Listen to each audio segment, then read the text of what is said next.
Bueno, vamos a esperar que venga Alem, pero mientras, sí, yo voy a hacer una muy breve introducción. ¿Sí? Para mí nuevamente es un placer estar coordinando este noveno encuentro de ética y compliance entre los sectores público y privado. Y el tema que nos convoca hoy es súper interesante, ISO 37301, Sistema de Gestión de Compliance en general, ¿sí? Y un gran desafío para los sectores público y privado. Esto que parece ser una aseveración, que es un gran desafío para los sectores público y privado, lo vamos a conversar, lo vamos a poner a prueba con la opinión de los expertos que hoy están invitados, ¿sí? Y bueno, este nuevo estándar, sistema de gestión de compliance, liberado hace muy poquitas semanas, por eso es muy novedoso y despierta mucho interés en todos los vinculados directa e indirectamente a compliance, tiene novedades que justifican un minucioso análisis respecto de su antecesora, norma 19.600. ¿Sí? Y para comprender mejor de qué se trata este estándar, bueno, tenemos algunos invitados, a quienes considero primero y principal amigos, a quienes respeto mucho profesionalmente, y para mí es un placer que estén aquí. En primer lugar, bueno, decirles que los currículum un poquito más detallados, aunque muy resumidos igual, están en el programa, que están ahí colgados en el chat. Y aquí solamente una mención muy breve. Elise Brites es profesora, abogada, auditora principal en sistemas de gestión, analista de cooperación jurídica internacional, fue presidente de la Asociación Nacional de Compliance ANACO en Brasil, posee una maestría en educación, un posgrado en portugués jurídico, otro posgrado en derecho público con énfasis en compliance. También posee muchísima experiencia en gobierno corporativo, de hecho me ha invitado a algunos encuentros del Instituto de Gobierno Corporativo en Brasil. Y entre otras cosas que posee un excelente portuñol, y nos lo va a demostrar hoy. ¿Es verdad, Elise? Buenos días. Es muy generoso. Bueno. Buenos días. Ahora te voy a dar la palabra en un minuto cuando voy a presentar a los tres ponentes. Alem Casanovas, ¿sí? A quien conocí personalmente en el primer Congreso Internacional de Compliance en Madrid. Me dio mucho gusto conocerlo, una persona que ya admiraba desde antes. Es socio responsable de servicios de compliance en la firma KPMG en España y es presidente, preside en realidad el Comité Asesor de la Asociación Española de Compliance, ASCOM. Es uno de los participantes más activos en iniciativas de normalización sobre compliance, tanto en España como a nivel internacional. En España recordemos que está la norma 19.601 de sistema de gestión de compliance, que forma parte prácticamente del andamiaje jurídico que consideran jueces y fiscales, ¿sí? Han normalizado eso, es algo muy innovador. Y es ese tipo de personas que cuando uno tiene una duda muy controvertida en temas de compliance, no duda en consultarle. Después les voy a dar el celular de Allen para que lo tengan todos. ¿Sí? Me va a matar. Bueno, y Amadeo Verdú fue la primera persona que conocí dentro de un ente de certificación tan metido y entusiasmado por el mundo de compliance. La verdad que me asombró mucho. Es gerente general de TubeNor México, antes lo fue de Argentina. Auditor líder en todas las normas que se les ocurran, si no las voy a nombrar porque son muchas, incluyendo por supuesto la norma 37.001 de sistema de gestión de compliance, anticorrupción, antisoborno. Amadeo es esa persona a quien uno siempre elegiría para dictar un curso con él. De hecho, cuando damos un curso de sistema de gestión, lo doy con Amadeo, me encanta hacerlo y aprendo muchísimo en cada uno de esos cursos. Así que bienvenidos los tres, no sé si Alen ya se sumó, entiendo que todavía no. Bueno, vamos a arrancar entonces con una pregunta. Amadeo, te preguntamos entonces, a vos ahora, a ti, ¿qué es ISO 37301? ¿Qué representa esta norma y qué futuro le ves a este estándar? Bueno, muchas gracias, Carlos. ¿Se escucha bien ahí? Perfecto. Ok. Bueno, tal vez en el auditorio que nos acompaña haya gente que no conozca qué es ISO. Vale la pena destacar que es un ente de normalización, como tal, sí. Su sigla significa Organización de Estandarización Internacional. Fue fundada hace más de 70 años y tiene la participación de muchos miembros de diferentes países, ¿sí? Es decir, entes de normalización de diferentes países participan en la construcción de las normas. Es decir, que la creación o la construcción de una norma ISO tiene la opinión de expertos de todo el mundo, ¿no? Entonces, eso le da una jerarquía técnica que tal vez otros documentos que hablan de compliance en particular o de cualquier otro tema no tienen, ¿no? En el caso particular de ISO 37301, plantea un sistema o los requisitos para establecer un sistema de gestión de compliance y tiene una diferencia porque antes existía la ISO 19600 que planteaba algo similar, pero esta es certificable, es decir que al plantear requisitos una organización puede establecer el sistema y consecuentemente después llamar a un ente de certificación para que verifique si en efecto los requisitos están cumplidos y finalmente poder, por ejemplo, emitir un certificado.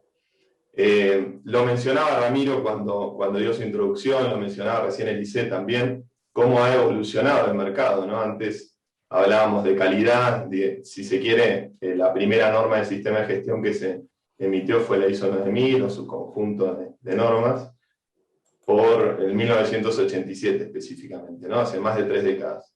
Fue recién 10 años luego, en 1996, aproximadamente, que se emitió la ISO 14001 de Sistema de Gestión de Cuidado del Medio Ambiente, ¿sí? Después aparecieron otras normas, como puede ser la de Salud y Seguridad de los Trabajadores, Seguridad de la Información, etcétera, que fueron relativamente novedosas, ¿sí? No tienen más de, no sé, 10 años. Y consecuentemente, cada vez en el mercado sucede que ya no alcanza con trabajar con buena calidad, es decir, cumpliendo requisitos del cliente, no alcanza con el cuidado del medio ambiente o la salud y seguridad de los trabajadores, sino que tenemos que tener en cuenta, con un abordaje más holístico, la opinión y las expectativas de muchas otras partes interesadas, ¿sí? Agregando entonces compliance, es decir, ya no podemos hacer negocios sin tener en cuenta cuáles son las regulaciones, y estas partes interesadas no toleran que nosotros como organización incumplamos ciertos requisitos que de alguna forma pueden afectar los intereses de estos grupos de opinión, ¿sí? O de terceras partes. Al final, cualquiera de estas normas ISO plantea herramientas de gestión, es decir, da herramientas a una organización para lidiar o gestionar ciertos riesgos, compromisos, etc. Y como ya mencioné al inicio, están desarrolladas por expertos de todo el mundo y consecuentemente se entiende que son buenas prácticas escritas y que están probadas porque llevan muchos años haciéndose de esa forma, ¿sí? Entonces hay una cierta eficacia que está de alguna manera garantizada, que si bien los programas de integridad o programas de compliance que responden, por ejemplo, a una regulación local, traen, por supuesto, ciertos requisitos, ciertos lineamientos, recomendaciones y tal, creo que no tienen el poder que tienen estas normas ISO por sus características de cómo se han construido, como mencioné, pero por otro lado tampoco tienen arraigados conceptos muy fuertes o inherentes a los sistemas de gestión basados en normas ISO, como es el concepto de sistematización, de estandarización, el concepto de mejora continua. Bueno, son algunas cosas que tienen un diferencial que los lineamientos de un programa de integridad tal vez no traen. Y por otro lado aparece también, si una organización deseara certificar un sistema de gestión, también tienen otro concepto que en compliance se habla de las líneas de defensa, ¿no? Tenemos la primera línea de defensa, que puede ser el control operativo cotidiano, luego el sobrevuelo que puede hacer el Chief Compliance Officer o todo el equipo de compliance, luego una auditoría interna que puede ser ya programada o a periodos establecidos, y acá aparece un nuevo rol y un nuevo punto de control que puede ser, por ejemplo, el de la auditoría del ente de certificación, y por otro lado un quíntuple control que es la auditoría del ente de acreditación que nos hace a nosotros los entes de certificación, con lo cual eso le da todavía otro poder. Eso hablando de normas ISO, si se quiere, en general, y en específico, por supuesto, de sistemas de gestión de compliance.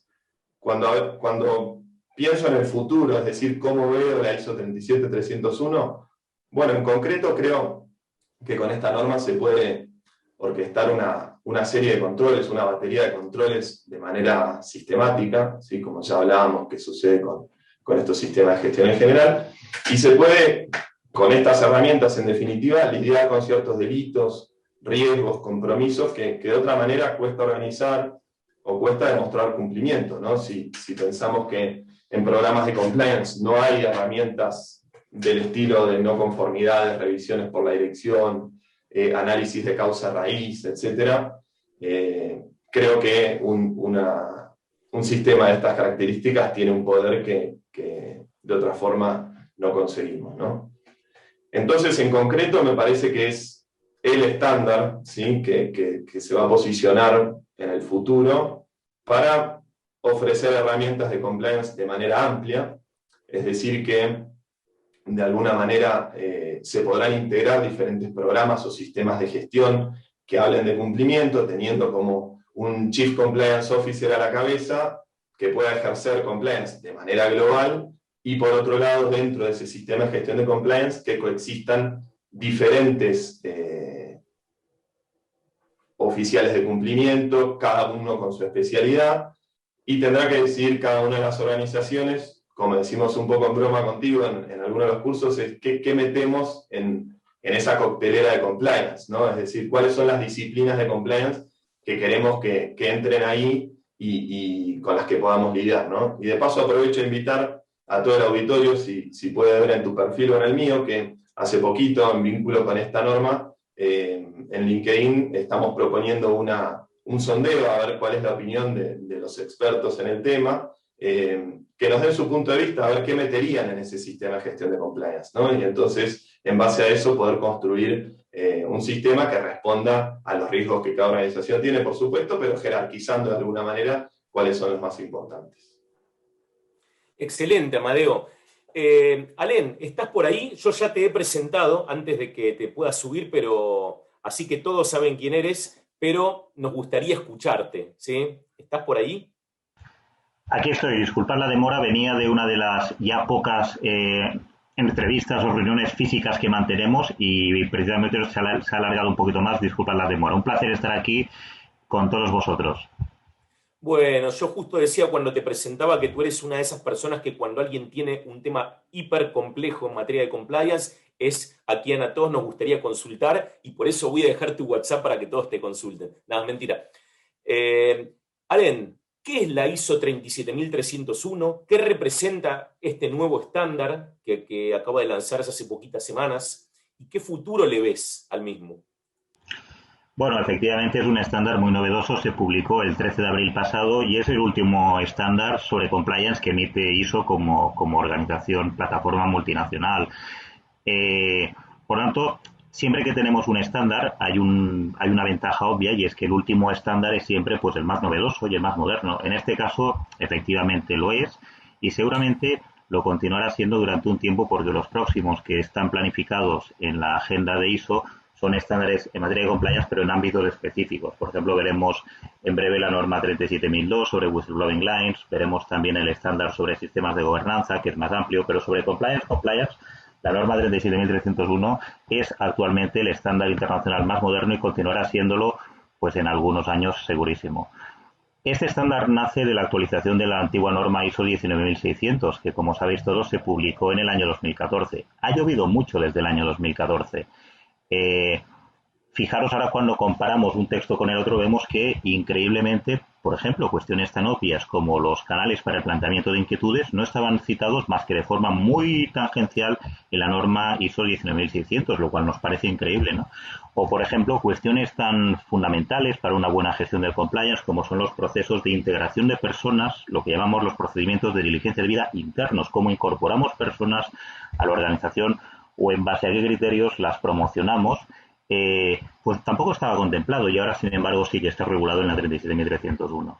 Como también los procesos de investigación. Los procesos de investigación, lamentablemente, y mal que nos pese a todos, es algo que hacemos con cierta frecuencia en compliance. Tampoco estaban en la 37301. Con lo cual, un mensaje es que es una norma moderna que trata aspectos que hoy en día se consideran fundamentales en materia de compliance. Esta es una conclusión. La siguiente conclusión es que es un estándar certificable. Que la norma 19600 no lo fue, nunca nació para ser un estándar certificable. Pensemos que ISO La filosofía de ISO con la estandarización es emitir normas que respondan a una inquietud o a una demanda social, nunca generarla. Eso es importante porque cuando ISO emite un estándar existe el peligro de que se imponga de alguna forma en el mercado, pero que no obedezca una necesidad y que entonces las empresas se vean abocadas a pasar determinados procesos o certificarse cuando no existe esta necesidad auténticamente. Entonces, en el año 2014, que es cuando se publicó el antecedente de la norma ISO 10600, no existía este pulso internacional, esta necesidad, y se debatió. O sea, no penséis que es un tema que pasó inadvertido, sino que fue consciente, ¿no? Sin embargo, en el proceso de revisión que ha llevado a la norma 37.301 se volvió a debatir y entonces actualmente ya la sociedad tiene un estado de madurez en cuanto a cuestiones de compliance. Digo la sociedad en general, estamos hablando de un mundo global, de una economía global, y ya existe esta sensibilidad para poder decir que hay muchas organizaciones que venían pidiendo, venían demandando modelos de compliance transversales que en su caso fueran susceptibles de un proceso de declaración de conformidad. Dicho de otra forma, que no solamente fueran ellas las que dijeran que su modelo de compliance transversal estaba bien, sino que evidentemente pudiese venir un tercero independiente a decir pues que ese modelo pues obedecía al estado del arte, tomando como patrón de comparación este estándar 36.301. Hay personas que esto no le dan valor, dicen, bueno, pero se puede equivocar un tercero, sí, pero cuantas más personas participan o cuantas más entidades y más independientes participan en un proceso, más seguridad será en el mercado, porque las normas ISO van de eso al final, van a dar de confort, seguridad en el mercado, que jamás será una seguridad absoluta. Nadie está diciendo que esa compañía no haya tenido, no tenga o no vaya a tener problemas. La verdad es que si además de ella misma lo dice un tercero independiente, eso gana confort, genera confort en el mercado. Desde luego mucho más que si lo dices la propia organización. Por lo tanto, un segundo elemento es que es una norma certificada y el tercer elemento es que profundiza todavía más, porque no es una novedad, ya estaba el germen de esto que voy a comentar, ya estaba en la norma 10600, profundiza en la importancia de los temas culturales, pero ahora trasladados a temas conductuales, a materias conductuales. De hecho, este estándar es el primer estándar de compliance que define el término conducta. Cuando aparece un término definido, significa que es un término importante. Es decir, cuando en un estándar aparece un término definido, es que ese término no es casual, ese término es tremendamente importante. Y por lo tanto aparece definido por primera vez en un estándar de compliance a nivel global el término conducta. Y eso nos abre la puerta a una línea de trabajo y a una línea de interpretación apasionante que es las ciencias de la conducta, las ciencias que influyen en la conducta en el mundo de compliance. Para mí, sin duda ninguna de estos tres elementos que he dicho, que es que recoge el estado del arte en la materia, en primer lugar, segundo, se convierte en una norma certificable y tres, profundiza en la conducta de los sujetos o en las ciencias que tienen que ver con modular la conducta de los sujetos, esto es tremendamente importante. Fijaros, la teoría clásica del compliance venía diciendo que compliance era como una extensión del entorno de control. A las personas se las tiene que controlar para que las cosas vayan bien. Ahora estamos hablando de cultura y de conductas alineadas con esa cultura. Fijaros cuán diferente es el mensaje. Jamás se consiguió una cultura corporativa sobre la base de controlar a las personas o penalizarlas. Jamás. Han habido personas en la historia de la humanidad y tenemos ejemplos tanto positivos como negativos. Positivos con Nelson Mandela o con Mahatma Gandhi, que estuvieron encarcelados tiempo y no cambiaron sus creencias.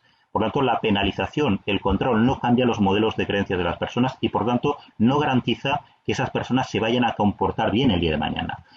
La línea que seguimos, y digo que seguimos porque ya digo que el germen estaba en la 10600, ahora se continúa. La 37.301 es importante trabajar, modular las conductas de las personas, porque solamente cuando cumplir con las normas y tener un comportamiento ético está imbuido en su propia cultura, basada en unos valores, en su propia cultura, y por tanto se traduce en comportamientos, solamente en ese caso hemos hecho bien los deberes, solamente entonces hemos conseguido los objetivos. Y esto, que es tan sencillo de explicar y tan sencillo de comprender, tiene unas implicaciones tremendamente importantes sobre la forma en que se gestiona el compliance. Todo aquel que piense que el compliance es controlar a las personas o penalizar a las personas va tremendamente equivocado. Compliance tiene unas líneas de actuación mucho más amplias y fijaros que este es el motivo por el cual los estándares ISO no hablan de mecanismos sancionadores. En la norma 37.301 no se habla de la sanción ni una sola vez. Se habla de medidas correctivas. Las medidas correctivas pueden incluir las sancionadoras, pero no se limitan a las sancionadoras. De hecho, las medidas sancionadoras son las menos trascendentes en el sentido de que nadie ha cambiado su cultura porque haya sido sancionado jamás. Puede ser un elemento coadyuvante, no decimos que no. pero desde luego las medidas correctivas son un espectro, una categoría mucho más amplio que si lo atamos con las ciencias del comportamiento humano nos abre unas posibilidades absolutamente tremendas. Yo diría que esta es la importancia de este estándar y la oportunidad, y no quiero dedicarle más tiempo, quitaros más tiempo en este debate tan apasionante, la oportunidad está en que en muchos países del entorno a nivel global ya se han dado una curva de madurez del compliance. La curva de madurez empieza con los modelos de compliance en sectores regulados, en banca, en seguros, en industria farmacéutica, en la industria energética. Luego se populariza con el compliance penal que afecta a todas las compañías, pequeñas, medianas y grandes. El compliance penal o anti-bribery, llamémosle así. Ahí se populariza el compliance, pero esta etapa ya la estamos quemando muchas sociedades. Y ahora estamos entrando en la siguiente etapa, que la siguiente etapa es, oye, el compliance es mucho más amplio, es vigilar el cumplimiento de las normas, pero no las penales. Quiero decir, ¿cuántos incidentes penales tiene una organización a lo largo de su vida? Es que, ¿de qué estamos hablando? O sea, una organización que no sea una organización criminal, lo más normal es que tenga entre 0 y como mucho un incidente de compliance penal en toda su historia, en toda su vida, si es que lo llega a tener.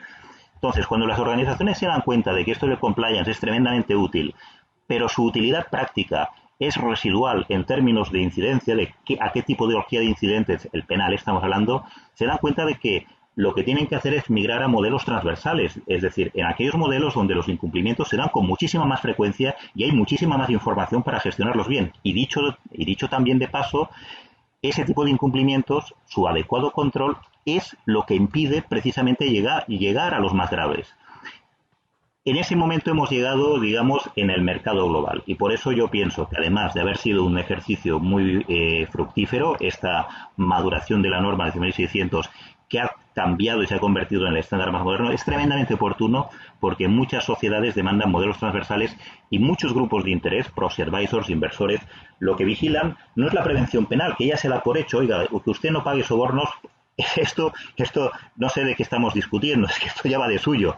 Lo que yo pretendo, cuando hablamos de los principios ESG y otros principios que se manejan en materia de entorno de responsabilidad social, gobierno corporativo. Oiga, lo que estamos hablando es que usted tiene una gestión de calidad y por eso el estándar 36.301 es fundamental en esos propósitos. Y no me extiendo más y disculpad que me haya extendido tanto. No, excelente, Alain. Para mí es un placer escucharte siempre y nos abres la cabeza para un montón de preguntas. De hecho, están llegando y te invito también, mientras los demás ponentes exponen, a responderlas para todos también ahí en el Q&A que tiene la herramienta. Muy, muy bueno todo. Tenemos más de casi 420 personas conectadas. Y Elise, me han dicho ahí que te has podido conectar con el teléfono. Sí, Brasil tiene en general buena conexión, pero bueno, esto puede pasar en la virtualidad. Así que si me escuchas, me gustaría preguntarte qué consideras imprescindible, de acuerdo a tu conocimiento, para que una entidad pública o privada pueda adoptar un estándar como el que Alain y Amadeo nos explicaban hace un momento. ¿Cómo está? ¿Me escucha? ¿Escucha bien? Gracias, gracias. La integridad y el compliance efectivo son elementos claves de una buena, diligente gestión, pública o privada. El compliance también contribuye al comprometimiento socialmente responsable de las organizaciones. Sin embargo, las organizaciones públicas y privadas están formadas por personas. Gente, parece obvio, parece y me recuerda, gente son seres humanos. Y seres humanos, cada indivíduo tiene un pasado, una educación, una heranza. Es decir, que cada ciudadano tiene su cultura, tiene su educación familiar. Por tanto, es muy importante la cultura de compliance. Y la ISO 37301 trae a nosotros esta importante ferramenta, mecanismo, aporta uniformidade de atitudes e comportamentos através de los olhos de la ética. Esta unificação e standardization de condutas e comportamento dentro das organizações, das empresas públicas e privadas é fundamental para aportar segurança e a sociedade e sustentabilidad para cualquier actividad pública y privada. Não há diferença nesse sentido, pero a pública trata de los ciudadanos, cuidadano. Então, temos que operar bom serviço. De todos modos, se queremos manter a saúde de nossas empresas, nossas organizações públicas e privadas, temos de usar as ferramentas de compliance. E muitas ferramentas são extremamente importantes. Pero, por exemplo, contexto da organização, liderazgo,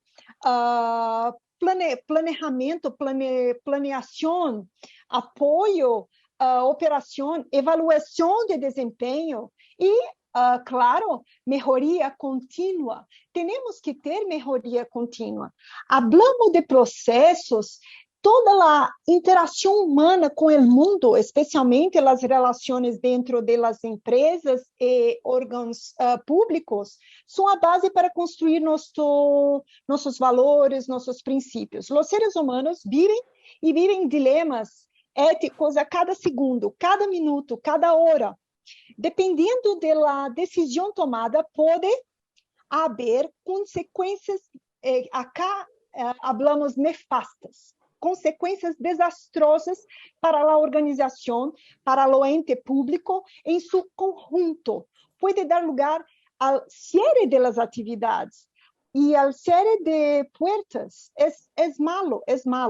Devem seguir-se todos os requisitos de compliance e recomendações. É uma evolução. Não temos volta. O mundo hoje é integridade, é ética, é compliance. Como vocês dizem aqui na Associação Argentina de Ética e Compliance, e a nova ISO confirma, é correto primar lo que conviene.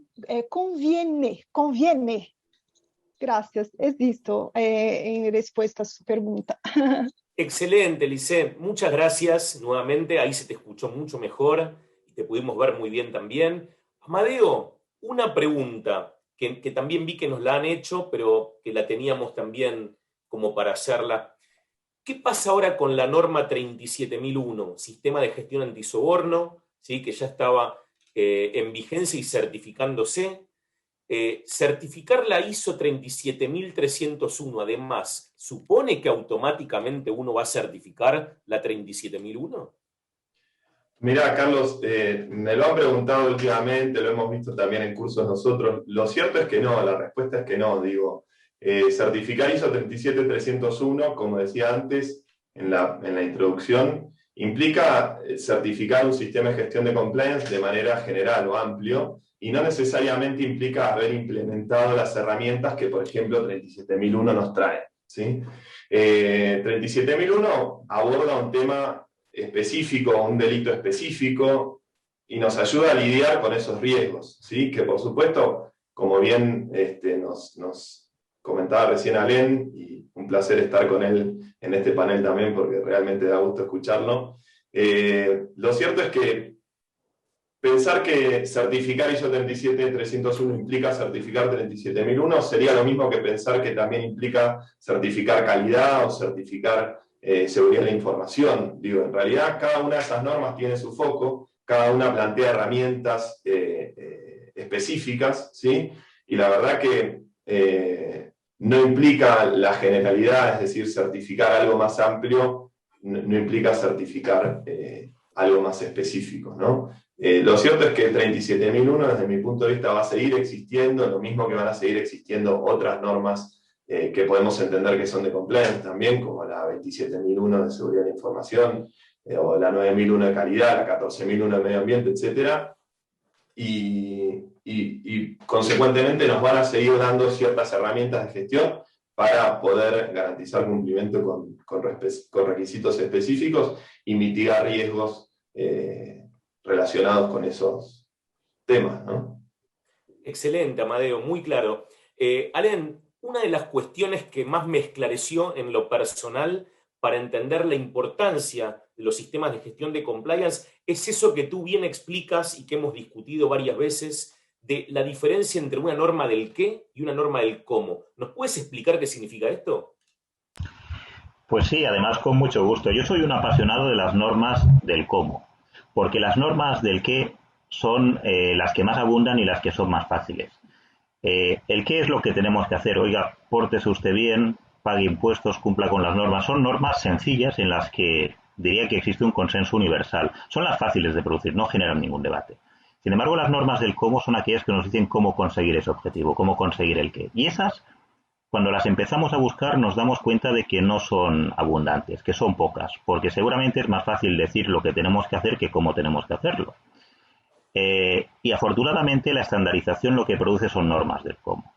Y como comentaban Amadeo, como Carlos, estas normas se producen en foros de normalización donde participan muchos expertos, con lo cual es un buen patrón, es una buena guía para saber cómo hacer las cosas.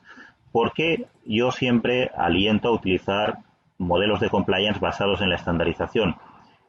Con independencia de que sean certificables o no, cuando tenemos un modelo de compliance, si tenemos la mala fortuna de que se produce un incidente, cosa que no significa que el modelo de compliance esté mal, y así se ha manifestado, por ejemplo, la US Sentencing Commission en sus guidelines desde la década de los 90, si tenemos ese incidente, puede existir la tentación de que alguien nos diga que nuestro modelo estaba mal o que nuestro modelo de compliance sea cuestionado o puesto en duda. Nos podemos encontrar en la tesitura de delante de un tribunal o delante de las administraciones que incluso alguien de la administración de justicia nos diga que nuestro modelo quizá no era un modelo adecuado. Yo he escuchado en más de un funcionario público diciendo la prueba más evidente de que el modelo de compliance está mal es que se ha producido el incumplimiento. Esto todos los que nos dedicamos al compliance sabemos que no tiene ningún sentido. El control absoluto es un concepto que se abandonó de la gestión de riesgos desde hace décadas. Ahora bien, nos podemos encontrar con facilidad que alguien cuestione el modelo. Yo creo que la postura como compliance officers y como empresa es sustancialmente distinta en el escenario de que sea un modelo singular diciendo, mire, señor juez, yo hice el modelo según mi leal saber y entender. Yo hice el modelo, fui a varios seminarios, uno explicó el modelo de su empresa, el otro el de la suya, y yo acabé implantando este modelo según supe, ¿no? Nos podemos encontrar que un juez diga, pues mire, tuvo usted un muy mal día porque no debió tomar apuntes, porque el modelo pues ya se ve que no ha funcionado, no está bien. Es un entorno mucho más expuesto a la crítica. Sin embargo, si tenemos un modelo de compliance que decimos, mire, yo pues habré hecho las cosas mejor o peor. Ahora, todos los componentes de un modelo de compliance me he guiado por lo que dice una norma internacional en la que han participado muchos países. No olvidemos que ISO aglutina 165 países de la comunidad global. Las Naciones Unidas reconocen 195. 165 países de 195 es una brutalidad de países. Con lo cual, lo digo para poner las cosas también en su contexto, la OCDE, y sin desmerecer, porque la OCDE es una plataforma de primer nivel, aglutina a 38 países, ahora cuando se ha incorporado Costa Rica, por ejemplo. Son 38 países de 195 en la comunidad internacional. Bueno, con eso lo que digo es que cuando uno toma como patrón de referencia un estándar nacido de la normalización internacional en el sentido más pesado del término que pueda tener ahora mismo, donde han participado expertos de países como Estados Unidos, Canadá, Australia, del ámbito de habla hispana, pues desde Argentina, México, la propia España, desde ámbito Unión Europea, Francia, Alemania, Italia, Austria, hasta China. Hasta China ha participado en los grupos de normalización. Que, por cierto, China tiene su propio estándar de compliance basado en la norma 19.600, un China National Standard basado en esa norma. Cuando uno se plantea delante de la administración pública o cualquier tercero que cuestione el modelo, pues tiene un argumentario mucho más fuerte. Es decir, mire, yo no sé si tuve mejor día o peor día, porque todos tenemos fluctuaciones en la vida cotidiana. Ahora bien, yo el modelo de compliance me basé en los requisitos que están presentes en la norma ISO, que es una norma que se está aplicando en todos los países del mundo y que se aplica hasta en China se aplica. Por lo tanto, si no he diseñado bien el modelo, seguramente hay otros muchos países que tampoco lo están haciendo bien. Si además tenemos la fortuna de que hay una entidad de certificación que además está diciendo que lo que decimos es cierto, porque claro, también puede pasar que si estamos en sede judicial digan, no, es que aquí no se ha sentado nadie que diga que es inocente, o sea, aquí nunca se ha sentado nadie que diga que ha hecho las cosas bien. Bueno, pues lo estoy diciendo yo, y acto seguido viene una entidad de certificación diciendo, no, es que lo que dice este señor, yo vi los requisitos y efectivamente venían a coincidir razonablemente con lo que dice el estándar ISO, ¿no? Si a partir de eso, o además hemos tenido auditorías internas y hemos hecho testeos como evidencias adicionales, bueno, tenemos un entorno que desde luego es mucho más satisfactorio y es mucho más seguro que intentar defender modelos particulares diciendo que hemos hecho lo mejor que hemos sabido, lo mejor que hemos podido, que nos han dejado las circunstancias. Por eso yo abogo siempre por los estándares nacionales y si los hay internacionales en materia de compliance que son auténticamente normas de cómo tenemos que hacer las cosas. Muy claro, Alén, y así también algunos comentarios en el chat lo dicen. Vamos a hacer algunas preguntas finales porque nos quedan menos de 10 minutos o hasta que aparezca Majo y nos saque lo que ocurra antes. Así que, Elise, te hago una pregunta interesante también. Los sistemas de gestión en general, ¿sí? Y el 37.301 de compliance, ¿podrían servir en el sector público? ¿Serían de utilidad? ¿Podrían ser adoptados? ¿Existe algo en Brasil, algún requisito para implementar sistemas de gestión? Sí, existen requisitos para implementar el sistema de gestión y compliance. Si los sistemas de gestión de cumplimiento se pueden utilizar en un recurso inspirador para alentar y fomentar la administración, lo que llamamos acá de máquina pública. Soy, sobre todo, una ciudadana y puedo decir que hemos logrado mejoras. Sé que hay mucho más a hacer, pero, por ejemplo, tenemos la migración de muchos servicios públicos a sistemas online. Saímos, ok, do que estamos no como, como Alan acabou de dizer. Por exemplo, se há uma colisão de automóviles, de coches, em um acidente automobilístico, não há vítimas, podemos fazer a ocorrência online no sistema sem necessidade de ir a um police station, a uma delegacia de polícia. Em melhor prestação de serviços públicos. Isto que estamos tentando fazer acá. Claro, temos longo caminho ainda, pero assim, não só no Brasil, sí que veo en todo el mundo está cambiando muchas cosas, como China, por ejemplo, dito por Alan y por Amadeo. La adaptación en compliance se ha ido produciendo una forma gradual.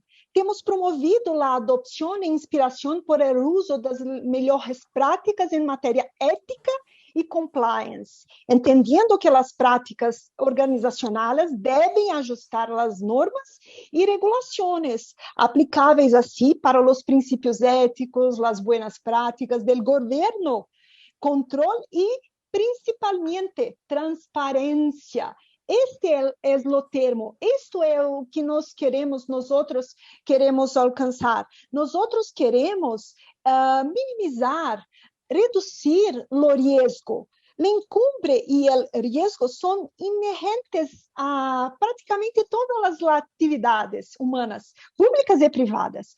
Pero temos leis, pero leis não são tudo. Temos que modificar nossa conduta, nosso comportamento, a ética. Esta é a importante questão que a gestão pública acá em Brasil está trabalhando neste momento. Bien, Elise, muchas gracias, muy claro. Amadeo, vas a responder una pregunta en 5 más o menos, porque hay 5 personas que nos preguntaron, incluso una en el chat privado. ¿Cómo te imaginas, como presidente de un ente de certificación, el proceso para que una organización esté certificada? ¿Cuáles son los tiempos? ¿Sí? Tanto de la perspectiva de lo que te imaginas de consultoría que tiene que recorrer una organización, como puertas para dentro del ente, la preparación que tiene que tener hasta estar en condiciones de emitir un certificado. Mira, Carlos, lo cierto es que para nosotros poder emitir un certificado, como ya lo comenté al inicio, necesitamos el aval o el reconocimiento de un organismo de acreditación. Hay organismos de acreditación por países y cada uno de los organismos decide si da como oferta dentro de sus servicios la acreditación de determinados estándares, ¿sí? Entonces, tenemos que esperar que IAF, que es el Foro Internacional de Acreditación, junto con la participación de los diferentes entes u organismos de acreditación, desarrollen sus propios procedimientos y reglas para poder ofrecer esa acreditación, en primer lugar. Y una vez que eso esté hecho, entonces nosotros podremos aplicar como ente de certificación a esa acreditación y finalmente, como consecuencia de ese proceso, podremos llamar al ente de acreditación que nos haga una auditoría de escritorio, como se dice, documental, y luego nos acompañe a una auditoría testigo, que se llama, que es la primera auditoría de certificación de esta norma, por ejemplo, ¿no? Todo eso no va a llevar menos de 12 meses desde nuestro lado y el lado de los entes u organismos de acreditación, pero por otro lado, en ese mismo plazo se irán también ajustando, si se quiere, o implementando aquellas empresas que todavía no hayan dado los primeros pasos, los requisitos para que en cada organización se cumpla con esta ISO 37301. En este caso particular, creo que los organismos de certificación como nosotros corremos un poco en desventaja, porque ya existía la ISO 19600 y hay varias empresas que han implementado sus requisitos o sus lineamientos, se han alineado consecuentemente con esas directrices y ya están, diría, prácticamente listos para recibir la certificación. Pero a nosotros todavía nos falta un camino de, digamos, 12 meses. Entonces, desde ese lado seguramente consigamos a alguien que nos venga a golpear la puerta y nos diga, yo ya estoy listo, y nosotros le digamos, lamentablemente, en esta oportunidad nosotros todavía no. Pero bueno, son procesos por los que hay que pasar y esperaremos que, como digo, en un año estemos listos. Bueno, Majo, ¿nos dejás una última pregunta muy rápida a modo de ping-pong o no? ¿Qué opinás? Sí, Carlos. Muy rápidamente, entonces... Es demasiado interesante para cortarlos. Muchas gracias. Te he comprometido en público, y cuando digo en público, digo más de 450 personas conectadas, ¿sí? Esto quiere decir que los ponentes están despertando un gran interés, y me gustaría preguntarles muy rápidamente en la respuesta para cada uno de ustedes tres, ¿qué opinan respecto de cuáles son los beneficios, ¿sí?, que podríamos tener de implementar una norma como esta? Resumiendo un poco lo que dijeron, ¿cuáles son los beneficios para que nos quedemos con una imagen de la importancia, ¿sí? Alain dijo tremendamente importante, y eso suena muy fuerte. Así que me gustaría escuchar qué beneficios se encuentran. ¿Yo? Sí, por ejemplo, sí. El compliance reduce la incidencia de fraude y incumplimento, lo que conduce a un mal uso de los recursos, por ejemplo, públicos. Previne el riesgo de sanciones legales, pérdidas econômicas e pérdidas de reputação, aumenta a qualidade das decisões, reduz custo. Debemos buscar sempre incorporar e manter em nossas práticas profissionais e personais, assim como em las comerciais e organizações, os princípios e valores éticos e de comportamento imprescindíveis para toda a sociedade. Esto es la mejor questão que Compliance ISO 37301 nos traz acá. Pronto, Bien. Listo para não atrapalhar Maria, que está aflita com o tempo. Muchas gracias, Elisée. ¿Alain? Alain, por favor, sí. Bueno, yo casi fui el último, con lo cual pues me cuelo aquí a mitad. No, vamos a ver los beneficios. Esta es una pregunta, Carlos, muy interesante que se hizo en el grupo de normalización. Y si os fijáis, una de las cosas que tiene esta norma, una de las novedades, que es muy de detalle, por eso no la he señalado, es que en la introducción a la norma hay motivos por los cuales es bueno aplicar esta norma. Es decir, es la primera norma donde se introduce una especie de puntos comerciales para la venta interna. Y hay elementos, como comentaba Elisée, que no puedo estar más de acuerdo con ella, que son de evitar infracciones, sanciones, este tipo, digamos, de incidentes negativos, pero luego hay otras cuestiones, como por ejemplo el impacto en los grupos de interés, la capacidad de obtener financiación en mejores condiciones, la capacidad de obtener pólizas de seguro en mejores condiciones, es decir, toda una serie de cuestiones derivadas que ya no están basadas en el argumentario del miedo. Es decir, En compliance hay dos argumentarios, que es el miedo, cuidado, que te van a meter en la cárcel, cuidado, que te van a sancionar y tal, y luego el argumentario de que esto es por tu negocio, si no lo haces te vas a quedar sin negocio. Yo diría que el motivo más importante para tener una norma como la 36.301 es que en estos años, en estas fechas, se está dirimiendo en qué partido van a jugar las empresas. Habrán empresas que jugarán en la Champions, o no sé cómo se llama. Yo no soy muy de fútbol, o sea, puedo estar cometiendo fallos de bulto. Pero habrá una liga que será la Champions, donde estarán las empresas que tienen unos valores y que solamente se vinculan con empresas que tienen valores equivalentes en toda su cadena de suministro y en todos sus socios de negocio. La pregunta, la cuestión es si queremos estar en esta liga de Champions o queremos estar en la liga donde todo esto no va a ser necesario, que será una liga de bajo nivel donde las empresas aparecerán, desaparecerán, serán sancionadas. Quiero decir, será otro modelo de negocio absolutamente distinto. Esta es la pregunta y eso es la que todos los profesionales que nos dedicamos al compliance, en última instancia, tenemos que plantear de los responsables de las organizaciones. No lo hagas por miedo, hazlo sencillamente porque quieres estar en la liga de los mejores, porque es la única liga donde vas a continuar vivo, a nivel de negocio, obviamente, pero esta es la pregunta y esa es la respuesta. Bueno, muy, muy alentador lo que acabas de mencionar, Alén. Y Amadeo, tu minuto en el aire para terminar este panel. Yo lo voy a resumir con esto que dije al inicio, ¿no? Dependiendo cuáles sean las disciplinas de compliance que querramos meter en esa coctelera, tendremos por consecuencia cuáles son los beneficios o cuáles son las partes interesadas que se benefician con la implementación de este sistema puertas afuera, ¿no? Y por supuesto, puertas adentro de la organización están los principales beneficios, es decir, poder mitigar riesgos de diversa índole y garantizar cumplimiento de diversos requisitos es el principal beneficio que tiene la misma organización, ¿no? Excelente. Bueno, amigos, me encantó tenerlos aquí y seguramente a todos los presentes también. Así que un abrazo grande a la distancia para los tres que están en países diferentes al mío y bueno, esperemos volver a vernos muy pronto.